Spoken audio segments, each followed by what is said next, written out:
जयंत पाटलांनी राष्ट्रवादी काँग्रेस शरदचंद्र पवार पक्षाच्या प्रदेशाध्यक्षपदाचा राजीनामा दिल्याच्या बातम्या गेले काही दिवस सातत्याने समोर येत होत्या।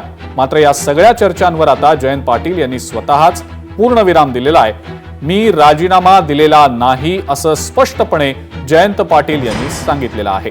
भाजपमध्ये प्रवेशासाठी कोणालाही विचारलेलं नसून सूत्रांनी दिलेल्या माहितीवर विश्वास ठेवू नका, मी पवारांच्या राष्ट्रवादीचा प्रदेशाध्यक्ष आहे असं जयंत पाटील यांनी स्पष्ट केलंय।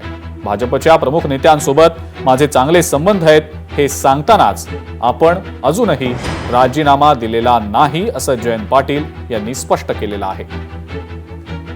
मी राजीनामा दिलेला नाहीये, पण उद्या आमची पक्षाची अंतर्गत पक्षाची बैठक आहे।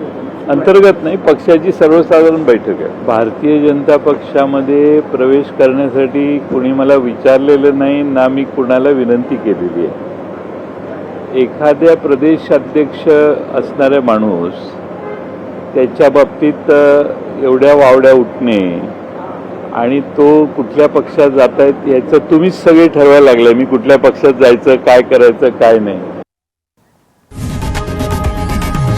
लोकशाही मराठी ऐका, पहा, जागरूक रहा।